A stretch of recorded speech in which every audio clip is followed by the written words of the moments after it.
जानिए हर सच की कहानी नीलेश ठक्कर की जुबान आपके अपने नेशनल न्यूज इंडिया पर।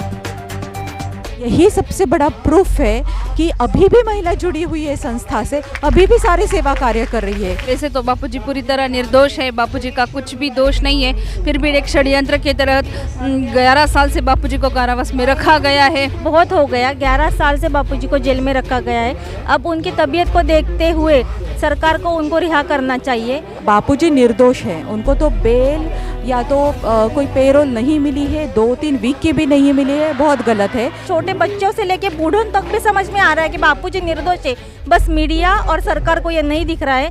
जो कि दोषी है उनको भी बेल मिल जाती है, बापू तो वैसे भी निर्दोष है, उनको तो पूरी रिहाई मिलनी चाहिए। ये सभी षड्यंत्रों को खत्म करके शीघ्र ही बापूजी को ससम्मान सहित आश्रम वापस भेजा जाए। उसको हटाओ और देश के संतों को बचाओ और देश को न्याय दे दो, मैं यही बोलूँगी। हमारी तो यही मांग है कि बापूजी की उम्र को देखते हुए उनको इतनी सारी जो बीमारियां लगी है, उस हिसाब से उसको नज़र में रखते हुए बापूजी को जल्द से जल्द रिहा किया जाए। इतनी सारी महिला इतने सालों से कार्य कर रही है, डेफिनेटली बापूजी निर्दोष है, उनको जल्द से जल्द रिहा करना चाहिए। मेरा नाम सुनीता पिसाल है। मुझे 17 साल का एक्सपीरियंस है। मैं आईटी में जॉब करती हूँ, एक्सेंचर कंपनी में एज अ प्रोडक्ट मैनेजर। और मैंने 2008 में दीक्षा ली है संत श्री आशाराम जी बापू जी की, और तब से मैं संस्था से जुड़ी हूँ, सारे सेवा कार्यों से जुड़ी हूँ, और मैं पुणे की रहने वाली हूँ। बापू को 11 सालों में 1 मिनट के लिए मतलब इलाज कराने के लिए भी बापू को राहत नहीं मिल रही है, क्या कहोगे? जी, ये बहुत ही गलत हो रहा है। एक तो बापूजी निर्दोष हैं, उनको तो बेल या तो कोई पेरोल नहीं मिली है, 2-3 वीक की भी नहीं मिली है, बहुत गलत है। जो कि दोषी है उनको भी बेल मिल जाती है, बापू तो वैसे भी निर्दोष है, उनको तो पूरी रिहाई मिलनी चाहिए। अभी बापूजी 13 जैन को 23 दिनों के लिए एडमिट थे एम्स में, और अभी 21 फरवरी को 6 दिन के लिए थे। उनका एंडोस्कोपी हुआ, एंजियोग्राफी हुआ, और हीमोग्लोबिन 7 से कम हुआ था। उनको 7 बोतलें रक्त चढ़ाया गया है, 7 यूनिट्स। तो स्थिति बहुत गंभीर है। बाईपास सर्जरी बोला है डॉक्टर ने, बट ये करना नहीं चाहिए क्योंकि 86 ईयर्स ओल्ड है, तो उनको आयुर्वेदिक ट्रीटमेंट मिलना चाहिए। और उसके लिए चेंज ऑफ इन्वायरमेंट भी सजेस्ट किया है उनको। जो बीमारी है ट्राइजेमिनल न्यूरोलजिया और हाई बीपी और जो भी यकृत और लीवर में जो कमज़ोरी है, उसके लिए उनको इन्वायरमेंट चेंज करने की बहुत ही ज़रूरी है बोला है। तो माधव बाग के लिए अप्लाई किया था, बट वो किसी वजह से खारिज किया, जो कि सही नहीं है, बिल्कुल ही सही नहीं है। एक लड़की ने आरोप लगाया, देख रहे संत आसाराम जी बापू के समर्थन में लाखों महिलाएं, नहीं न्यायपालिका सुन रही है, नहीं मोदी सरकार। हाँ, मैं किसी भी यहाँ पॉलिटिशियन का नाम नहीं लेना चाहूँगी, जो भी गवर्नमेंट हो किसी भी पार्टी का, लेकिन न्याय तो ज़रूर करना चाहिए। संतों के साथ हो, चाहे नॉर्मल इंसान हो, कॉमन मैन, सबके साथ न्याय तो ज़रूर करना चाहिए। और आर्टिकल 21 के तहत हर एक नागरिक को अपना मनचाहा उपचार लेने का स्वतंत्रता है, तो इसलिए उनको बेल ज़रूर मिलना चाहिए। हाई कोर्ट से सुप्रीम कोर्ट, सुप्रीम कोर्ट से हाई कोर्ट, ये जो चल रहा है ये नहीं होना चाहिए।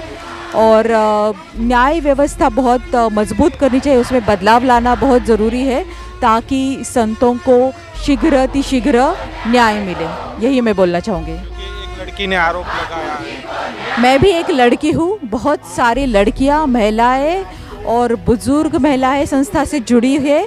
अगर किसी लड़की को प्रॉब्लम होता तो लास्ट 11 ईयर से कंटिन्यूसली महिला उत्थान मंडल से इतने कार्य नहीं चलते, बाल संस्कार केंद्र कन्या मंडल से इतने कार्य नहीं चल सकते। और 11 सालों से पहले, 2013 के पहले भी 40 सालों से इस देश में सतत सेवा चल रही है।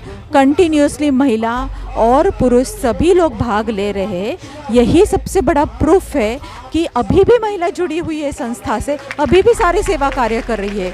और इनफैक्ट महिला है जो तेजस्विनी भव, जो कि ब्रह्मचर्य की सुरक्षा और लव जिहाद के अगेंस्ट बहुत सारे प्रोग्राम्स चला रही है। यही सबसे बड़ा प्रूफ है, क्योंकि संयम, सदाचार, दिव्य प्रेरणा प्रकाश, युवाधन सुरक्षा, तेजस्विनी भव, ये जो बुक्स है आश्रम के, जो बापूजी द्वारा प्रेरित होके लिखे गए हैं, वो सबसे इम्पोर्टेंट बुक्स है। और एक कोई महिला कुछ भी बोले उसके अंतर्गत हम किसी को अंदर रखते हैं, ये सबसे ज़्यादा गलत बात है।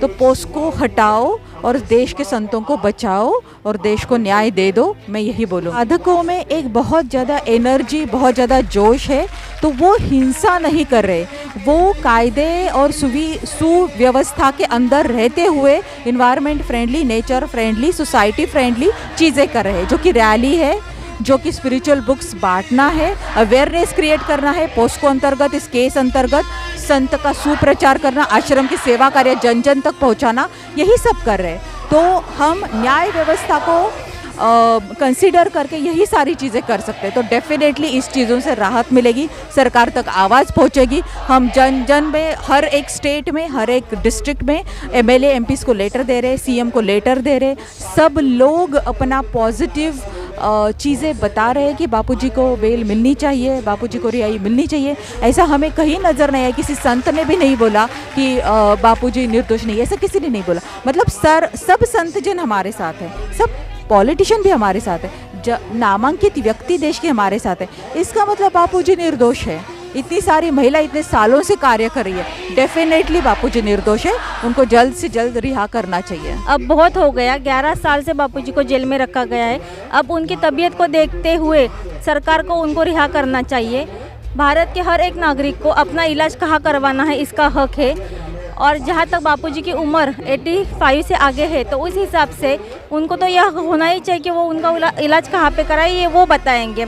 60 साल की उम्र के बाद कोई भी ऑपरेशन या सर्जरी नहीं की जाती है एलोपैथी में, लेकिन 85 साल के बाद भी बापूजी की एंजियोप्लास्टी बाईपास सर्जरी की बात एम्स हॉस्पिटल कर रहा है। इस बात की कौन गारंटी देगा कि उसमें बापूजी को कुछ नहीं हुआ, क्योंकि इसके पहले भी जिन जिन संतों को जेल में रखा गया है, जैसे कि शंकराचार्य, जयेंद्र सरस्वती जी है, साध्वी प्रज्ञा है, उनका जेल में रहते हुए स्वास्थ्य बिगड़ा ही है, ना कोई सुधरा है। एक बीमारी होने के बाद, जेल में रहने के बाद उनको कई सारी बीमारियां लगी है, लेकिन तभी भी उनको भी राहत नहीं थी, बापूजी को भी राहत नहीं दे रहे। और इसके आगे हिंदू धर्म के लिए, सनातन संस्कृति के लिए जो भी कार्य करेंगे, चाहे वो साधक हो या नॉन साधक हो या कोई संत हो या कोई भी हो, उनके ऊपर यही दिन आने वाला है। ये भारत जागरूक हो जाए। अगर बापूजी को रिहा नहीं करेंगे तो ये परंपरा चलती जाएगी, संतों को अंदर रखता ही जाएगा और सब लोग बंद मुंह खड़े रहेंगे। तो मैं सरकार से यही चाहती हूँ कि जो पूरे दुनिया को दिख रहा है, बस साधकों को ही नहीं, जो साधक नहीं है, जिन्होंने दीक्षा नहीं ली है, नॉन साधक है, ऐसे छोटे बच्चों से लेके बूढ़ों तक भी समझ में आ रहा है कि बापूजी निर्दोष है। बस मीडिया और सरकार को ये नहीं दिख रहा है, उनको किस तरीके से समझाए ये हमें समझ में नहीं आ रहा है। इसके लिए मैं ये चाहती हूँ कि किसी के कहने पे आप विश्वास मत रखो, आप खुद आश्रम में आओ, हमारे आश्रम के कार्य देखो, बापूजी के कार्यों को अच्छे से जानो, तब आपको पता चलेगा कि बापूजी ने गए 55 वर्ष से क्या कार्य किया है। बाल संस्कार से लेके हर युवा वर्ग, हर एक उम्र के लिए बापूजी ने कार्य किया है। बाल संस्कार है, युवाधन सुरक्षा है, महिला मंडल है, वृद्धों के लिए भी बापूजी ने कार्य किए हैं, गरीबों के लिए कार्य किए, दरिद्र नारायण में भंडारे किए जाते। ये मीडिया क्यों नहीं दिखाती है? झूठे आरोप लगाकर मीडिया एक ही न्यूज़ 10-10 बार, 100-100 बार टीवी पे दिखाती है। बापू की गुरुकुल में पढ़ने वाली लड़की ने आरोप लगाया बापू गलत है, आश्रम में गलत है। एक लड़की ने लगाया हुआ आरोप सरकार ने और मीडिया ने सच माना है। यहाँ पे तमाम महिला वर्ग आया है, यहाँ पे तमाम युवा वर्ग आया है, और ये कोई अंगूठे बहादुर लोग नहीं हैं जो पढ़े लिखे नहीं हैं, अशिक्षित से लेके ऊंचे तक पोस्ट के पढ़े लिखे लोग यहाँ पे आए। इनको कोई पकड़ के तो घर से लाया नहीं है। हर क्षेत्र में कार्य करने वाले ऊंचे से ऊंचे के पद पर बापूजी के साधक है। कोई वकील में बड़ा है, कोई जज है, कोई सीईओ है, कोई बड़े कंपनी में आईटी में है, पुलिस में है, हर कार्य क्षेत्र में बापूजी के साधक है। तो उनको उनकी बुद्धि नहीं है, वो भी तो पढ़े लिखे हैं, क्यों मानते हैं बापूजी को? उनको कुछ ना कुछ तो अनुभव होगा, उनको कुछ ना कुछ तो अभी तक के, मुझे खुद 22 साल हो गए बापूजी से जुड़े हुए, मैं कई बार आश्रम में जाके आई हूँ, मेरा पूरा परिवार साधक है, तो मुझे मेरे घर वाले कैसे छोड़ते हैं? ये भी तो देखो ना आप, यहाँ पे कितने सारे लोग आते हैं, ये कैसे आए हैं? इनको कोई पकड़ के लाए हैं? कोई ज़बरदस्ती इनको भेजा है? सब अपने मनमर्जी से आते हैं। दिवाली जैसा बापूजी के आश्रम में शिविर रहता है अहमदाबाद में, सब छोटे छोटे बच्चे से लेके बड़े बूढ़े तक अपने घर में दिवाली मनाते हैं, नए कपड़े पहनते, फटाके फोड़ते, लेकिन लाखों की संख्या में अहमदाबाद आश्रम में शिविर भरता है। क्यों? उन बच्चों को नहीं लगता होगा वैसी ज़िंदगी जिए, लेकिन नहीं, उन्होंने अपनी संस्कृति को जाना है कि क्या करना चाहिए। 7 दिन का वो लोग अनुष्ठान जप ध्यान वहाँ पे करते हैं, वो सच्चा सुख पाते हैं। छोटे बच्चों को समझ में आता है, लेकिन सरकार को और मीडिया को ये बातें समझ में नहीं आ रही है। चाहोगे, क्या कहना है? हमारी तो यही मांग है कि बापूजी की उम्र को देखते हुए उनको इतनी सारी जो बीमारियां लगी है उस हिसाब से उसको नज़र में रखते हुए बापूजी को जल्द से जल्द रिहा किया जाए, यही हम सबकी मांग है। वैसे तो बापूजी पूरी तरह निर्दोष है, बापूजी का कुछ भी दोष नहीं है, फिर भी एक षड्यंत्र के तहत 11 साल से बापूजी को कारावास में रखा गया है। लेकिन अभी तो स्वास्थ्य भी खराब है। ऐसे तो 86 साल की उम्र होते हुए भी आज तक कोई भी कारावास में नहीं रहता, लेकिन फिर भी आज बापूजी इतने बड़े संत होते हुए भी, जिन्होंने पूरे समाज के लिए, देश के लिए ज्ञान की गंगा बहाई, कितनों के व्यसन छुड़वाए, हम बहनों के लिए, हमारा उत्थान करने के लिए महिला उत्थान मंडल चलाए। ऐसा कभी नहीं हुआ। मैं तो बचपन से बापूजी से दीक्षित हूँ, बचपन से आश्रम में आती हूँ। मेरा पूरा परिवार ससुराल हो या मायका, ये पूरा परिवार बापूजी के इधर आश्रम में आता है, लेकिन आज तक हमने तो कभी ऐसी चीज़ नहीं देखी।